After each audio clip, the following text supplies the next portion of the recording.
And welcome to this next episode of Stroke of Genius, where again, we all understand we have blindness in our lives, but if we can understand that and we have disabilities, much like I have my own disabilities, then we'll be able to care for people much better because it's all about helping other people. That's the whole idea behind this movement that we're on, to be able to help other people, to have a better life. That's what it's all about. So thank you for joining me. I appreciate you being on, and we are going to come right back.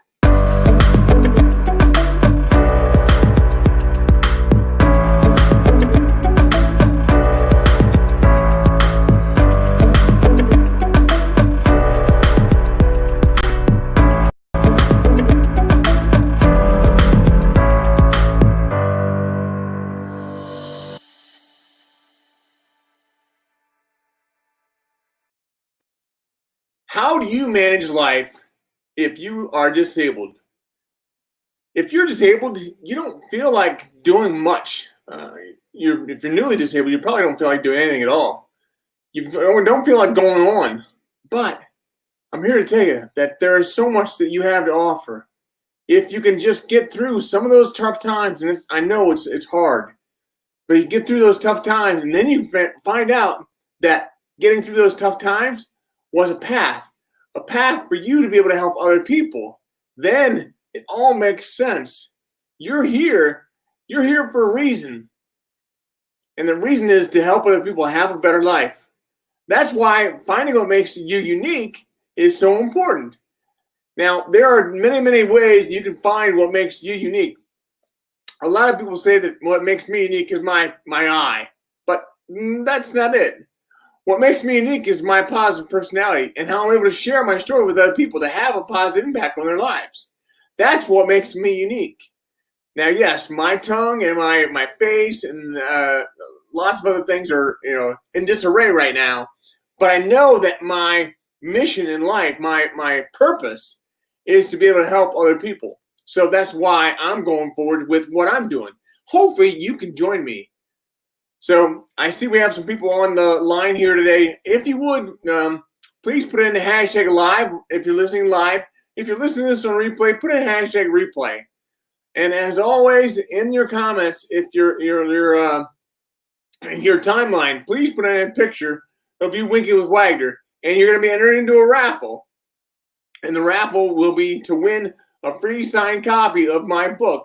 Sometimes it does take a brain surgery, which is a book that I wrote 3 years ago, and it's been incredible to be able to help me to get through some of the tough times that I was going through. So just writing that has been a process, and I encourage you to do the same. So having said that, put that into your timeline, and then put in a hashtag of Brian with one eye, yes, and also put in a hashtag of winking without Wagner. So that would be great. But then also tag me on the picture, and then you'll be entered into the raffle. So do with that, and you'll be all set. So today I wanted to talk a little bit more about some of the disabled people that I work with. I work with a number of people at the School for the Blind here in Ohio, and working with them has just been so helpful. I went there thinking that I was going to be one to help them. Like I was going to teach them anything. But that's not the case. What ended up happening was they taught me a lot. They taught me about how they live their lives. Now, some of them they've been blind since birth. So blindness is all they know. But others have blindness that's setting in on them. So there's some that are just been blind from birth. And then there's some that are becoming blind. Maybe they have night blindness or things like that. But then there's those people in the middle where they're getting more and more blind every day. And it's important for us to realize that everybody's going through something. But what they've taught me, these students at school, they've taught me so much. They taught me how to be patient, because it's amazing how patient that they can be. They realize that, everything's going to be okay. We just need to, wait it out. There's the COVID pandemic going on, but they still are understanding that, it's a process. We need to get through the process. So, the next thing is the vaccine, and have as many people get vaccinated as possible. So these kids have been able to, and students have been able to help me to slow down and to be patient. So that's been great. The other thing that they've taught me is perspective. Having a perspective on life, it's just like none other. So these students are amazing what they've been able to do. So, I have students, like I said, all the way from totally blind to somewhere in the middle, and totally blind and also going blind at some point, or maybe a piece of their life, and eventually. But then those people in the middle. So they've taught me this perspective, and how to have a perspective on life, that they're thankful. They're thankful for everything they have, and they're thankful for their parents. They're thankful for their teachers. It's not like a normal school where you have a lot of rowdy and disruptive kids. You have all students that are almost all that are working towards one common goal, and it's to be able to function in life with their disabilities. So a lot of people think that they have disabilities, but I would say that they don't have disabilities, because I look at them and I think, wow, that is amazing. What you can't even imagine what they can do. They can see without seeing, so they can hear things without, and kind of is this what's it called? There's a name for it, where you're able to see things like clicking, but without actually seeing them. So there are some students that can do that, and they can navigate the halls. They can walk without a cane. They're just fine. So I'm just amazed. There's technology out there that has helped the different students, the different teachers. Actually, the principal at the school is totally blind. So seeing her navigate a meeting, or navigate a hallway, it's pretty amazing. So that perspective is phenomenal once you get to the idea, you get to understand how important it is.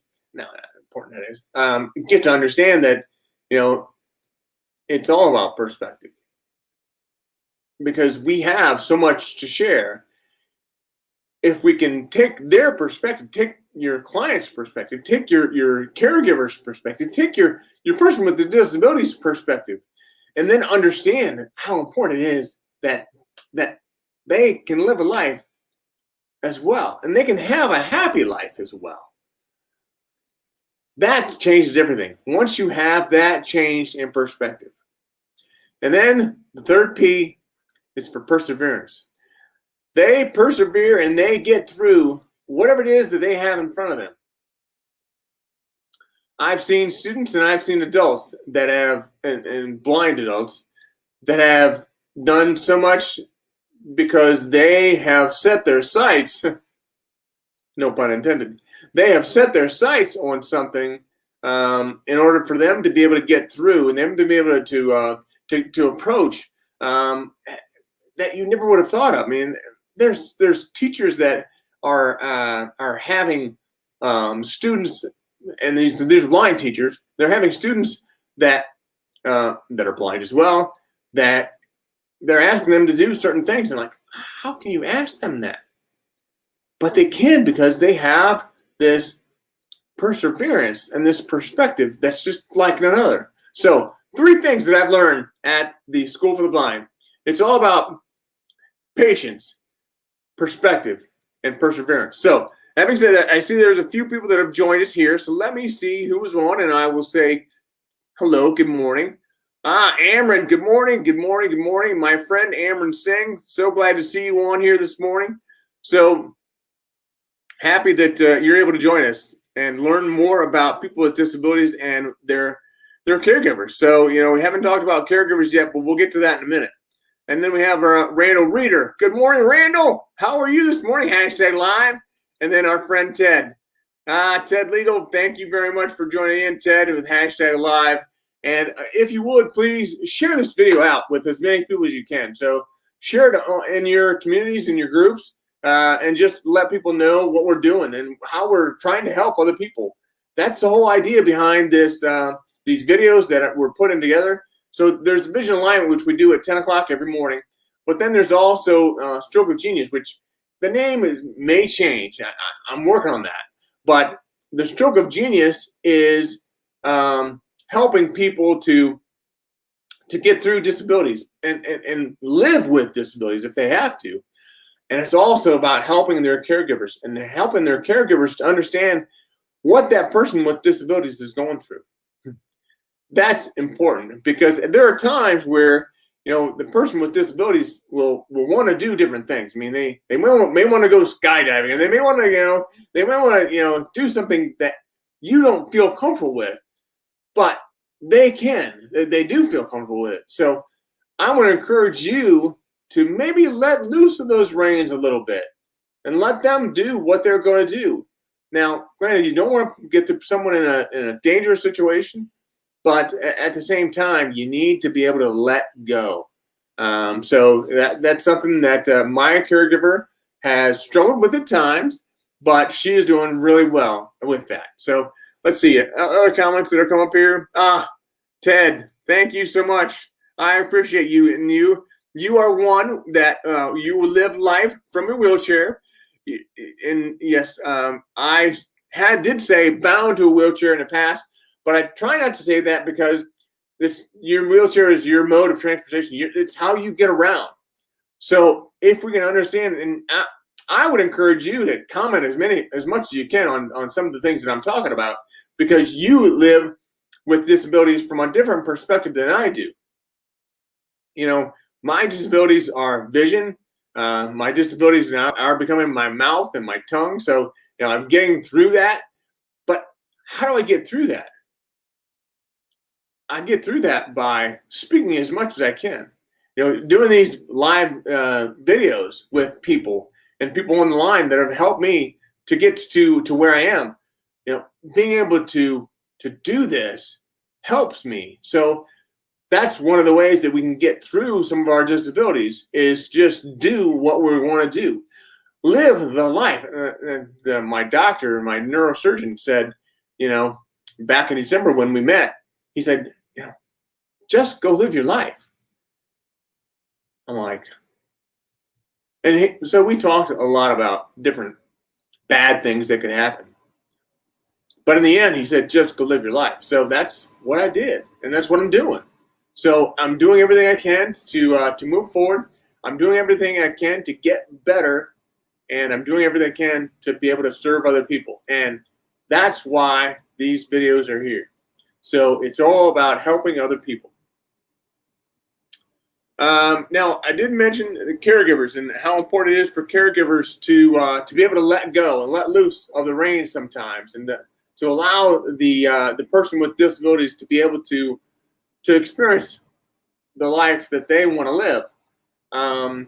Now, they may end up having to adjust. And Rosemary Rossetti did a great job of this in her book and also in the videos that she helped me with, and she was on as a guest. She adapted to what it is that she would deal with. She could deal with. So, for example, she always used to be a big bike rider. Well, she had to get a recumbent bike, one of those bikes where you actually lay down, and allowed her to be able to pedal with her hands. It's an adaptive way of handling this. There's also adaptive sports out there. I have a friend named Katie Smith, used to be Katie Atkinson. She has these different different sports that she's involved with, like blind soccer. How can you play soccer if you're blind? Well, if you have a ball with a bell in it, that helps, but you can still do it. So she's been very helpful with that. She's taught skiing. Like, oh my gosh, that terrifies me. How could I ski? But Rosemarie Rossetti actually did ski, and she is, quote unquote, bound to a wheelchair. She can't use her legs. So, I think that there's a lot that we can find out about what we can do, and the caregivers can allow us to experience more. I think that's an important part of this whole aspect. It does take some time because when the disability first happens, you need to be able to get through that. But once you get through that, then there's a whole host of things that are available to you. So let's see. Somebody else commented here. It looks like Ted commented. Ted, what do you got to say? I can't read this. A person should never be bound by their disability. The disability should be bound by you. Do the things you want to do regardless of your disability. Just find ways that work for you and do those things. So, good point. Great point, Ted. I'm going to make this a little bit bigger so I can see it. So, we have that. Thank you. I appreciate you being on, Ted. You're adding a lot of value to this conversation.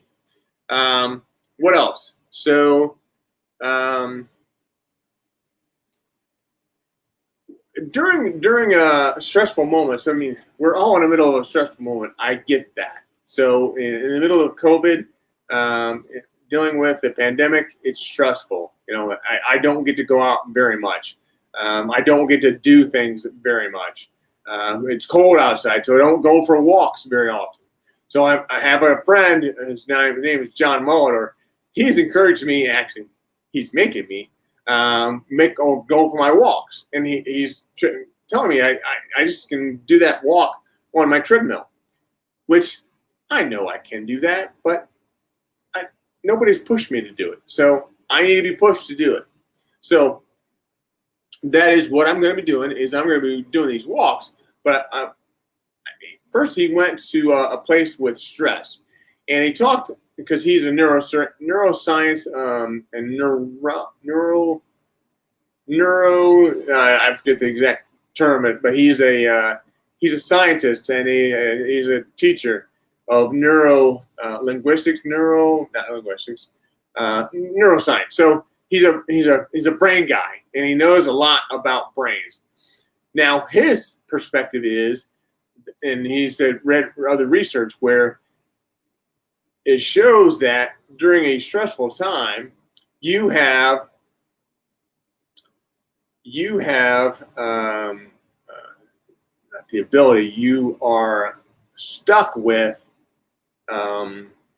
stuck is probably the wrong word, but you have gain weight. You will gain weight. So the idea is that with this issue you're having, you begin to understand that, and you understand, I'm working on my words here, forgive me, with whatever you're working with, whatever stress you're encountering, you will gain 110 calories per day. So, for example, in the middle of COVID, if you're stressed about COVID, like I am, because I can't get out, don't do anything, so I'm gaining 110 calories per day. So what that means is that I'm going to gain 11 pounds over the next year if I don't do anything about it. Somebody else to join us here. My friend Allie. Good morning, Allie. Another Toastmaster friend. She's awesome. Thank you so much for joining, Allie. I appreciate you being on. So we were just talking a little bit about stress and what it does to your body. So what he said to me was, it doesn't really matter if you are one that eats vegetables. You you're still going to have 110 extra calories at the end of the day. So he's encouraged me to go for walks. And yes, I know that it's cold down here, cold here in Ohio, but I can still get on my treadmill and walk through my treadmill. I can still, put on a TV or do something different with, my podcast or whatever. So I can make it an enjoyable time and an informational time. So, hey, Allie, do me a favor, and when you comment, thank you very much for commenting. Good morning.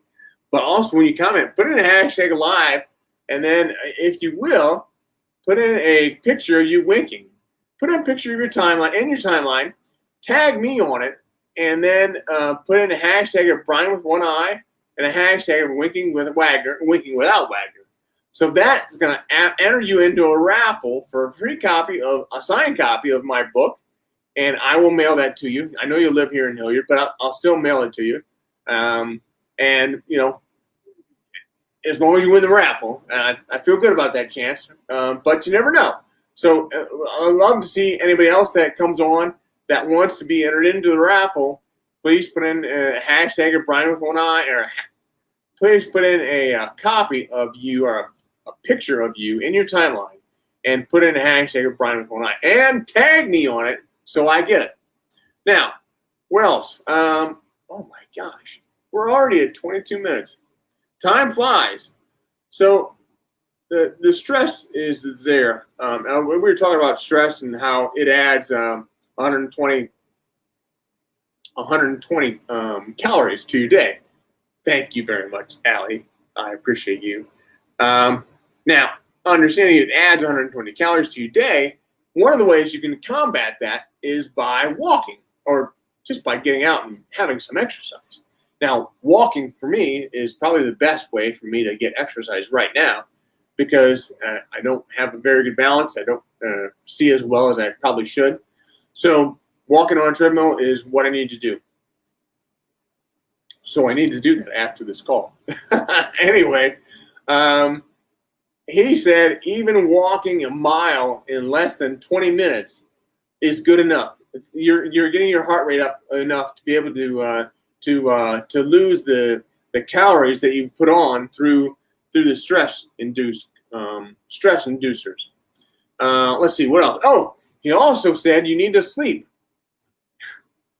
and sleep more than 7 hours. So last night we went to bed a little before 11, and we were up a little before 7. So I would say I slept 7 hours. But on top of that, I took a nap during the day. So my naps, yes, I took a nap. But I have to take a nap in order to be able to be rejuvenated and to be, able to have a conversation with my wife at the end of the day that hopefully makes sense. So naps are really important to me. They should be important to you as well. You don't have to take a half hour or an hour nap, but you can take at least a little 20-minute or 10-minute nap, cat nap. And that will rejuvenate you. So that really frees up your brain to make a clean slate, if you will, and allow you. I think of the word tabula rasa. We talked about in grade school. It was clean slate.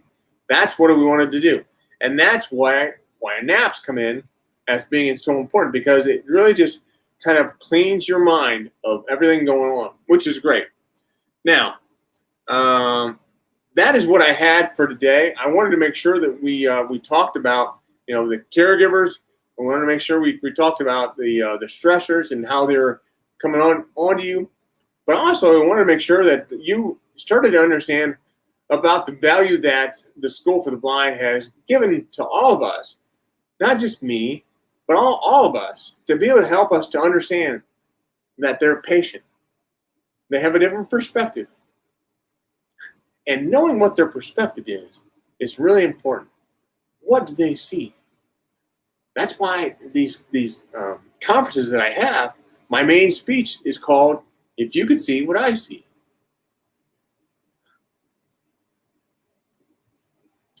The students have made all the difference in the world for me, for what I see. And having that different perspective and being able to persevere makes all of the difference in the world.